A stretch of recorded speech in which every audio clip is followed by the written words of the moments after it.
সূরা কসস কোন সূরা? কসস মানে ঘটনা সমূহ। 88টা আয়াত আছে, 9টা রুকু আছে। হিজরতের আগে নাযিল হয়েছে, এজন্য এটা মাক্কি সূরা। বিশ্বনবী মুহাম্মদ রাসূলুল্লাহ যেদিন মক্কা থেকে মদিনায় হিজরত করবেন, ওই দিন জোহফা নামক স্থানে বারবার কাবার দিকে তাকাচ্ছিলেন, ডাক দিয়ে বলছিলেন, কাবার মালিক, বড় আশা ছিল কাবার পাশে থেকে এই ঘরের খেদমত করব, কিন্তু এর নিষ্ঠুর সন্তানেরা আমারে থাকতে দিল না, আমি চলে যাচ্ছি। আল্লাহ পাক ঠিক ওই সময় সূরা কসসের 85 নাম্বার আয়াতটা সহ পুরা কসস সূরাটাই ওই জায়গায় নাযিল করেছেন। এখানে কয়েকটা শিক্ষা বের হয়, ভালোভাবে শুনবেন যেহেতু ক্লাস চলছে। কোরআনে কারীম জানাচ্ছে, ইন্নাল্লাযী ফারাদা আলাইকাল কুরআনা লারাদ্দুকা ইলা মারাদ। আল্লাহ পাক বলেন, হে নবী, কাবার দিকে আপনার চাহনি, আপনার আকাঙ্ক্ষা, আপনার তাকানো দেখে আমি বুঝতে পেরেছি কাবার প্রতি আপনার ভালোবাসা। যান, আপনি মদিনায় চলে যান, আপনাকে আমি গ্যারান্টি দিলাম যেখান থেকে পাঠাচ্ছি আবার এই মক্কাতে আপনাকে আমি ফেরত নিয়ে আসবো। জোরে বলেন সুবহানাল্লাহ। এই আয়াত দ্বারা প্রমাণ হয়, কোরআনে কারীমের উপরে থাকতে গিয়ে যদি কেউ কোণঠাসা হয়ে যায়, নিজের এলাকায় থাকতে না পারে, যদি হিজরত করাও লাগে, মহান আল্লাহ কোরআনের ইজ্জতে ওই জায়গায় সম্মানের সাথে আবার মৃত্যুর আগে ফেরত নিয়ে আসবেন। লা রাদ্দুকা ইলা মাআদ দিয়েছেন আল্লাহ, লামটা না দিলেও পারতেন। এটা দিয়ে গ্যারান্টি দিয়েছেন কিয়ামত পর্যন্ত এটা শুধু রাসূলের জন্য না, যারা কোরআনের জন্য কষ্ট স্বীকার করবে, জুলুম, নির্যাতন, অত্যাচার, ষড়যন্ত্রের শিকার হবে, বাড়িতে থাকতে পারে না, এলাকায় থাকতে পারে না, দেশেও থাকতে পারে না, এই মানুষগুলোর জন্য সুসংবাদ, আপনাকে আমার আল্লাহ এলাকাতে মরণের আগে নিয়ে যাবেন বাদশাহীর সম্মান দিয়ে।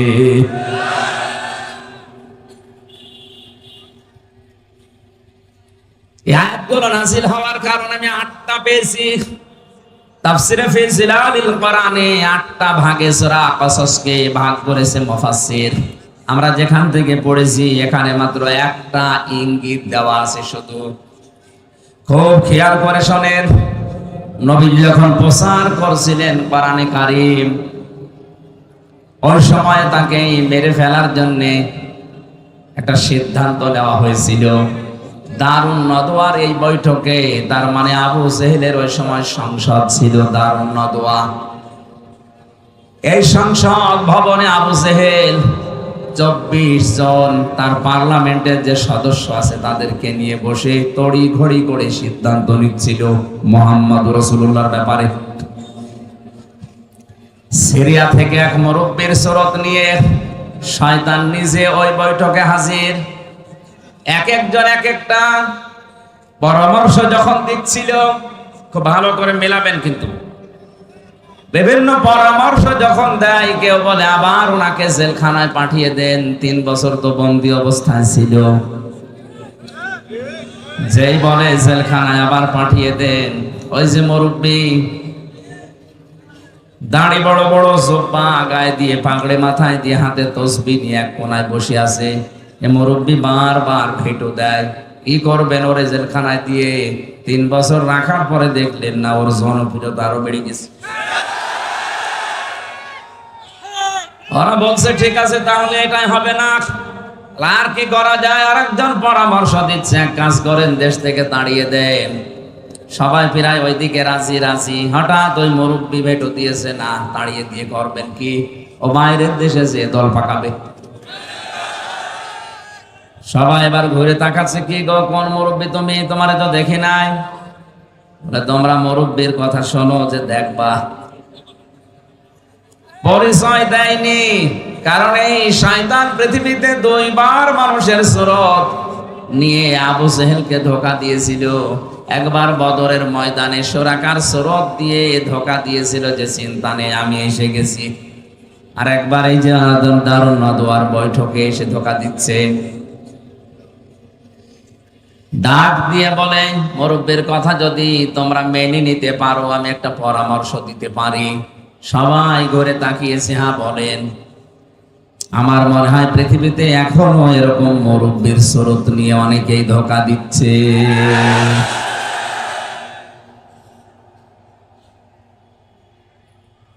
পৃথিবীর কোন জালেমরা এত বড় বড় সিদ্ধান্ত নেয় না, কিন্তু আলেম নামে কিছু জালেম বড় বড় পাগড়ে নিয়ে জব্বা নিয়ে সিরিয়ার এই শয়তানের সুরত নিয়ে এসে এমন এমন তাক লাগায়, ঢাক দেয়, শেষে জালেমরা পর্যন্ত দিক দাঁড়া হারিয়ে ফেলে। ডাক দিয়ে বলছে, তোমরা এক কাজ করো, লোকটারে ছেড়ে দিলেও হবে না, দেশ থেকে তাড়িয়ে দিলেও হবে না, ওর চ্যাপ্টার ক্লোজ করে দাও, মেরে ফেলো।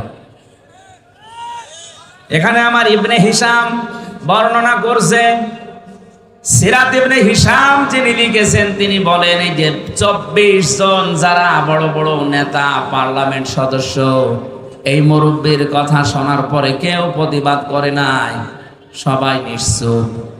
কি বুঝলেন এখান থেকে আপনি বলেন? একটা নিরপরাধ মানুষকে মেরে ফেলার জন্য সিদ্ধান্ত দেওয়া হচ্ছে, অথচ একটা লোকও কথা বলছে না। 1500 বছর আগে শুধু এরকম হয়েছিল, 1500 বছর পরে এখন পৃথিবীতে এরকম হয় না। এটা আমি এ দেশের কথা না, পৃথিবীর 228টা রাষ্ট্র আছে, যে কোনো এক দেশের কথা বলছি।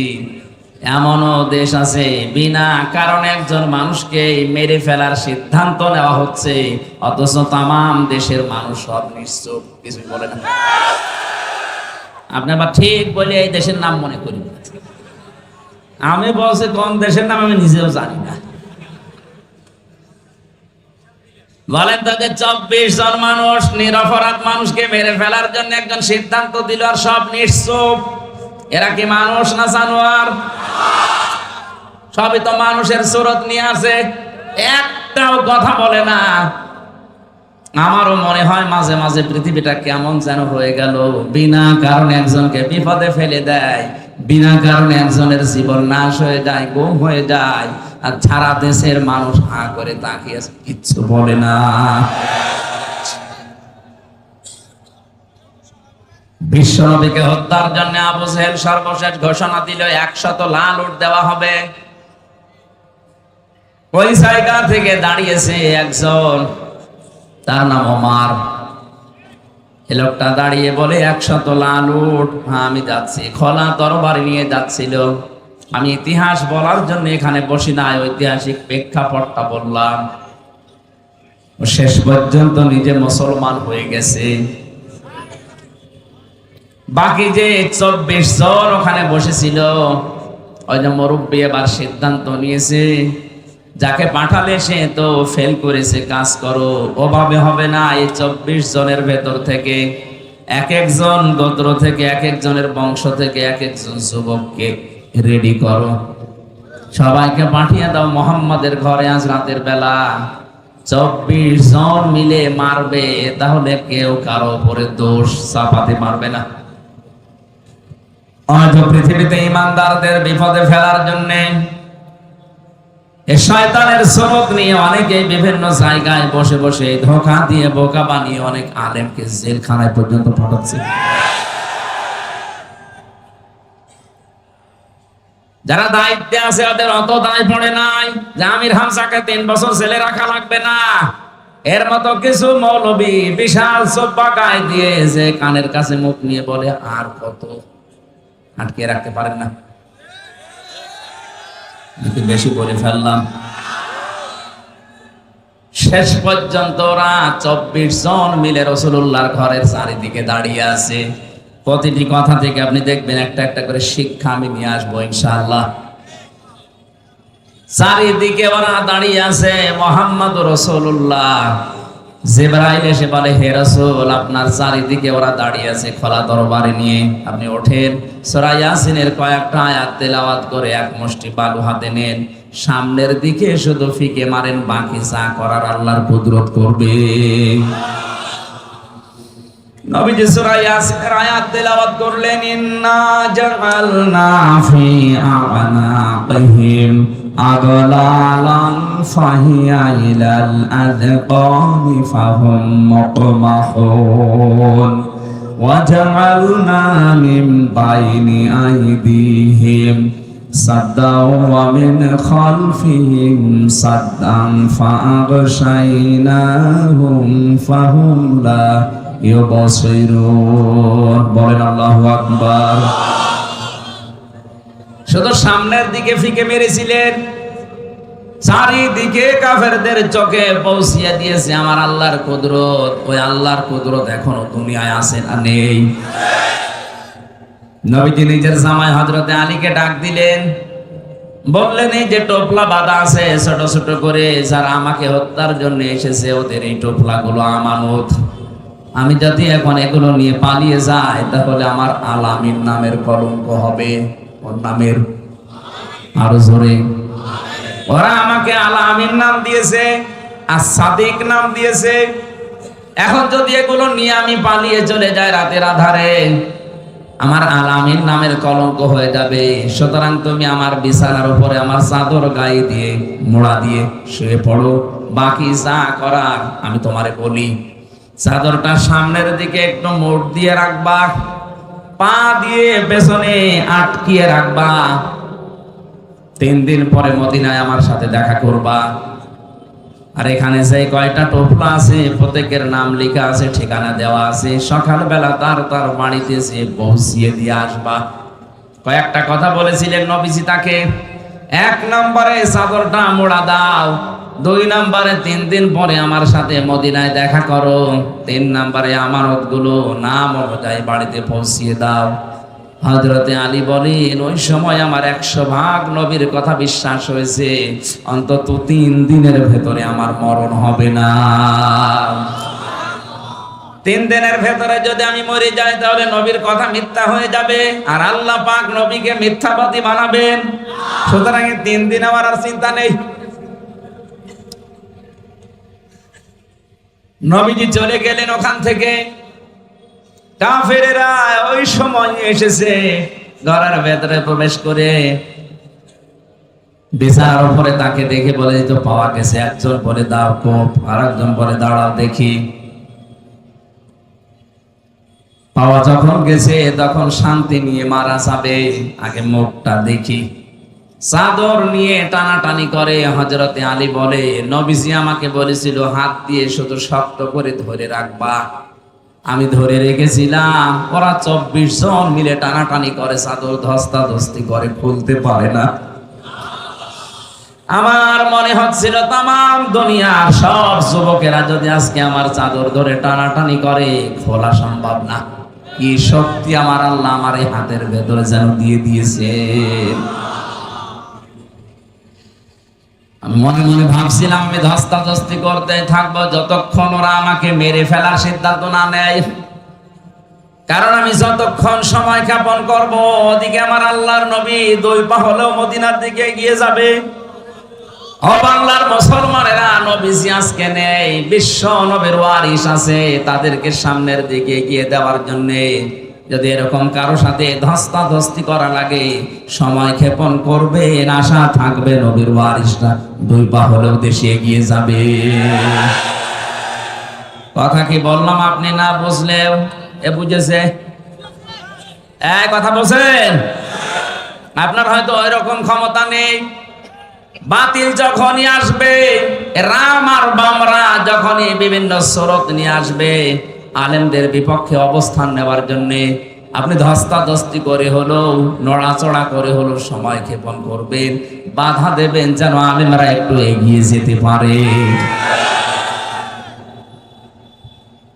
হযরতে আলী বলেন যখন ওরা আমাকে মেরে ফেলার সিদ্ধান্ত নিয়ে ফেলেছে যে না আর দরকার নেই, তখন আমি ছেড়ে দিলাম। আমার মুখটা দেখার পরে গরম দেয় কে? কোথায় মোহাম্মদ? তুমি এখানে কেন? বললাম তোমাদের এত কথার জবাব দেওয়ার জন্য আমি এখানে শুয়ে পড়ি নাই, শুয়ে আছি একটা কারণে।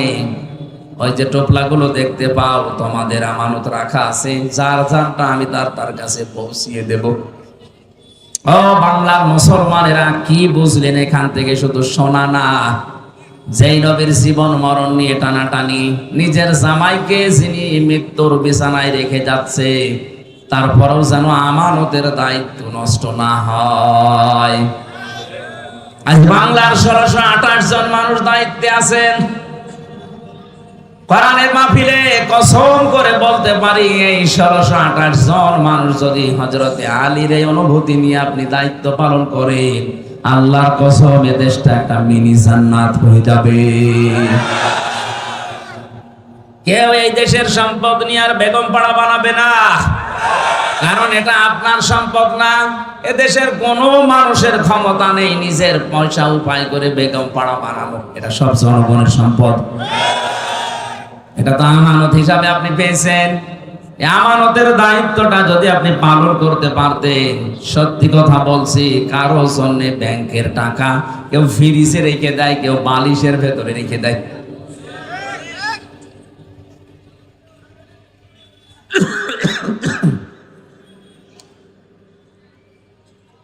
হযরতে আলী বলেন, প্রত্যেকের কাছে আমি এভাবে পৌঁছিয়ে দিচ্ছিলাম, আমার মনে দৃঢ় বিশ্বাসে যে আমি 3 দিনের ভেতরে আমার কোনো মরণ হবে না। বিশ্ব নবীর কথা আমারে মদিনায় সাক্ষাৎ করাই লাগবে, এই সুযোগ আল্লাহ আমারে দেবেন। নবীজি ওখান থেকে বের হয়ে আবু বকরের বাড়িতে ডাক দিলেন, আসসালামু আলাইকুম ইয়া আবু বকর। সঙ্গে সঙ্গে ভেতর থেকে জবাব দিয়েছে, লাব্বাইক ওয়া সাদাইক ইয়া রাসূলুল্লাহ। নবীজি বলেন, আবু বকর, আমি তো খুব জোরে ডাক দেই নাই, মৃদু স্বরে একটা আওয়াজ দিলাম, তুমি জলদি করে দরজা খুলে দিলে, গভীর রজনীতে ঘুমাওনি। সিদ্দিক আকবর বলে, হে রাসূল, শুধু আজকের রাতটা না, 6 মাস আগে আপনি আমাকে একটা ইঙ্গিত দিয়েছিলেন। দেখতে দেখতে সবাই তো চলে গেল আবু বকর, কোন দিন জানি আমারও হিজরত করা লাগে, যদি আমি হিজরত করি তোমার সাথে নিতে পারি। আপনি বলেন না যে নেব, শুধু পারি বলেছিলেন। ওই দিন থেকে শুরু করে আমি 2টা বিষয় লক্ষ্য করে রেখেছি। 2টা উট আমি কিনে এক ইহুদির কাছে লালন পালন করতে দিয়েছি। 2 নাম্বার, ওই দিন আমি নিজে আমার টোপলা বেঁধে দরজার সাথে পেট লাগিয়ে আছি, কখন আল্লাহর নবী আমার একটা ডাক দেয়। 6টা মাস আমি ঘুমিয়েছি শুধু হেলান দিয়ে দরজার সাথে। বাংলার মুসলমানেরা, আমাদেরও তো নবীর আদর্শ মানতে গিয়ে এরকমই কষ্ট স্বীকার করা লাগছে।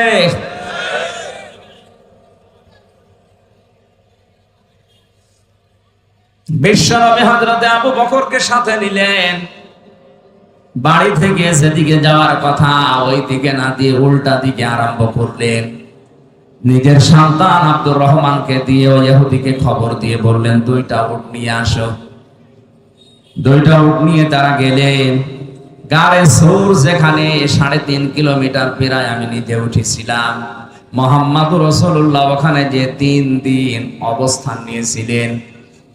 আল্লাহ রাব্বুল আলামিন বলেন, আমার নবীকে আমি সাহায্য করেছি, শুধু ওই সময় না, কিয়ামত পর্যন্ত যে সাহায্য করব তার প্রমাণ আমি আল্লাহ রেখে দিয়েছি। ওই জায়গায় যে বাবলা গাছটা কাঠ হয়ে ওই গর্তের মুখে সঙ্গে সঙ্গে কবুতর এসে বাসা বেঁধেছে, মাকড়সা জাল বিছিয়েছে। হযরতে আবু বকরকে নবীজি বললেন, ক্লান্ত হয়ে গেছি সারা রাত হাঁটতে হাঁটতে, পাটা একটু বিছিয়ে দাও, তোমার উপরে মাথা দিয়ে আমি একটু ঘুমিয়ে যাই। তিনি বললেন, হে রাসূল, আপনি দাঁড়ান, পাহাড়ি এলাকা সাপ বিচ্ছু থাকতে পারে। নিজের বিভিন্ন কাপড় যেগুলো ছিল ছিঁড়ে ছিঁড়ে বিভিন্ন গর্তের ভেতরে দিয়ে মুখ বন্ধ করলেন, আর একটা গর্ত বন্ধ হয়নি। হযরতে আবু বকর বলেন, আমার পা দিয়ে গর্তের মুখে পা দিয়ে আমি বন্ধ করে রেখেছি। 1000 বছর একটা সাপ এখানে বসে আছে, 1000 বছর। ও তাওরাত কিতাবে শুনেছিল, মুসা আলাইহিস সালাম তাকে তেলাওয়াত করে নাকি শুনিয়েছিল যে এই রাস্তা দিয়ে শেষ নবী মুহাম্মদুর রাসূলুল্লাহ হিজরত করে যাবেন, এই জায়গায় আশ্রয় নিলেও নিতে পারেন। ওই দিন থেকে এই সর্পটা মুহাম্মদুর রাসূলুল্লাহকে এক নজর দেখার জন্য 1000 বছর ওয়েট করছে। আমি সুবহানাল্লাহ আলহামদুলিল্লাহ বলার জন্য না, এখান থেকে একটা শিক্ষা পেয়েছি। একটা বিষধর সাপ যদি 1000 বছর গর্তের ভেতরে এত কষ্ট করে নবী মুহাম্মদ রাসূলুল্লাহকে দেখার জন্য ওয়েট করতে পারে, 53 বছর হয়ে গেল, একটা আবারের জন্য আমাদের মনে কি আফসোস আসে না? মুহাম্মদ রাসূলুল্লাহ যেভাবে 10 বছর রাষ্ট্র দিয়ে, কোরআন দিয়ে রাষ্ট্র চালিয়েছিলেন, আমরা একটু চালিয়ে দেখি। কত মানুষ তো চালালো, 53 বছর দেখলাম, কাঙ্ক্ষিত মানের শান্তি তো আমরা পেলাম না। এখন শুধু দেখতে বাকি আছে, কোরআন দিয়ে রেস্টা চললে কেমন দেখা যায় এটা দেখতে বাকি আছে। মুসাফির অবস্থায়, মাজলুম অবস্থায়, অসুস্থ অবস্থায় দোয়া করছে লক্ষ মানুষ নিয়ে, মাবুদ কোরআন দিয়ে দেশ চললে কেমন দেখা যায়, মরণের আগে অন্তত হলো একবার তুমি আমাদেরকে দেখা। সাপ বিভিন্ন জায়গায় যেখানে যায় দেখে গর্তের মুখ বন্ধ। এখানে বারবার টোকা দিয়েছিল কিন্তু পা উনি সরাতে চাননি, এজন্য দিয়েছেন সবর। হযরতে আবু বকর বিষের যন্ত্রণায় তার শরীর পর্যন্ত হলুদ হয়ে গেছে। বিশ্বনবী মুহাম্মদ রাসূলুল্লাহর ঘুমন্ত অবস্থায় তার চোখের পানি পড়েছে। ঘুম থেকে উঠে বললেন, কি কাঁদো কেন? বাড়ির কথা মনে পড়েছে। হযরতে আবু বকর বলে, হে রাসূল, যেদিন আপনার প্রতি ঈমান এনেছি ওই দিন তামাম পৃথিবীর চাইতে আপনাকে আমি ভালোবাসি বেশি। সাপে আমার কামড় দিয়েছে, যন্ত্রণায় আমার কলিজা পর্যন্ত, রক্ত পর্যন্ত জ্বলছে, কিন্তু আপনি ঘুমিয়ে আছেন, ডিস্টার্ব হবে এজন্য কিছু বলতে পারি নাই। নবীজি মুখের লালা দিয়ে ওই জায়গায় লাগালেন, সঙ্গে সঙ্গে যন্ত্রণা বন্ধ হয়ে গেল। ডাক দিয়ে বলে, আবু বকর আমাকে আগে জানালে না, তাহলে এই কষ্টটা পেতে না।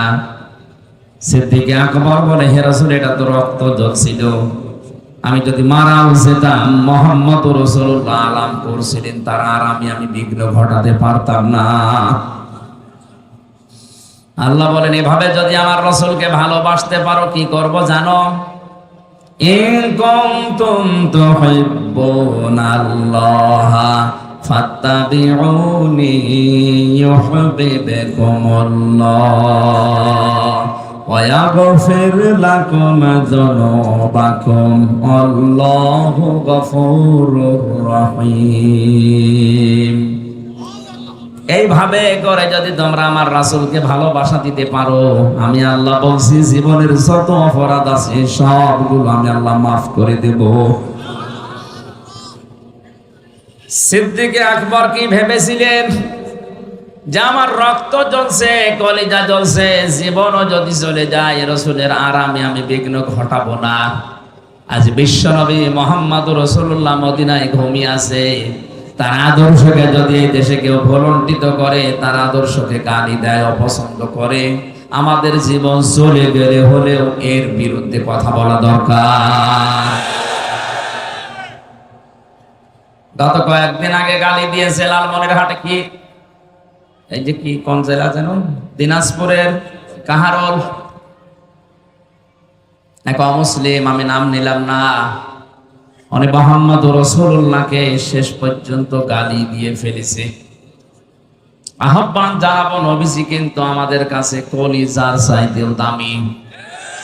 আপনি আর যাই করেন, কোরআন আর নবী এই দুইটা নিয়ে উল্টা পাল্টা কিছু বলবেন না, শেষে অঘটন ঘটে যাবে, সামাল দিতে পারবেন না।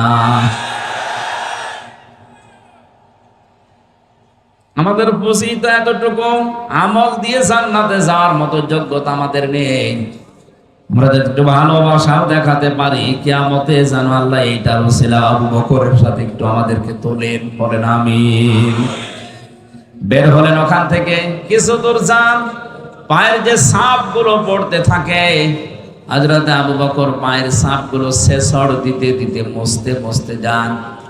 নবীজি বলেন, তুমি পা ছেঁচড় দাও কেন? সিদ্দিক আকবর বলে, হে রাসূল, আবু জেহেল যদিও আপনি নাম দিয়েছেন, ও লোকটা কিন্তু আবুল হাকাম, বুদ্ধির পিতা। ওর এত বুদ্ধি, এত জ্ঞান, মানুষের পায়ের ছাপ দিকে বলে দিতে পারে যে কার ছেলে, কোন বংশের ছেলে, কখন হেঁটে গেছে। আমরা যেভাবে যাচ্ছি সকাল বেলায় তো আমাদেরকে খুঁজতে বের হবে, পায়ের ছাপ দেখে দেখে আমাদেরকে ধরে ফেলতে পারে। এজন্য আমি 5 বছর দিয়ে ওই জায়গা ওই দাগগুলো আমি মুছতে মুছতে যাচ্ছি। বিশ্বনবী মুহাম্মদ রাসূলুল্লাহ ওখান থেকে জোহফা নামক জায়গা পর্যন্ত যে আর কাবা শরীফ দেখতে পাচ্ছিলেন না। তখন মনের দুঃখ নিয়ে এই কথাগুলো বলেছিলেন, মাবুদ কাবা তো আর দেখা যায় না, আমি তো যেতে মনে চাই না, শুধু তোমার আদেশ পালন করার জন্য আমি হিজরত করছি। আল্লাহ সূরা কাসাসের 88টা আয়াত এক জায়গায় নাযিল করেছিলেন। আমার ঐতিহাসিক প্রেক্ষাপট বলার কারণ হচ্ছে হযরত মুসা আলাইহিস সালামের জীবনী দিয়ে আল্লাহ আয়াত শুরু করেছিলেন সূরা কাসাস, আর শেষ করলেন কারুনের জীবনী দিয়ে। আমার প্রশ্ন হচ্ছে মুহাম্মদুর রাসূলুল্লাহর হিজরতের ঘটনাকে আমার আল্লাহ না উল্লেখ করে মুসা নবী, ফেরাউন, কারুন এদের কথা পুরা কসস সূরার ভেতরে দিলেন কেন? আর আমি যেখান থেকে পড়েছি এখানে কারুনের জীবনী থেকে শুরু। আয়াতের প্রেক্ষাপটের সাথে বাস্তবতায় আয়াত নাযিল করা মিলছে না।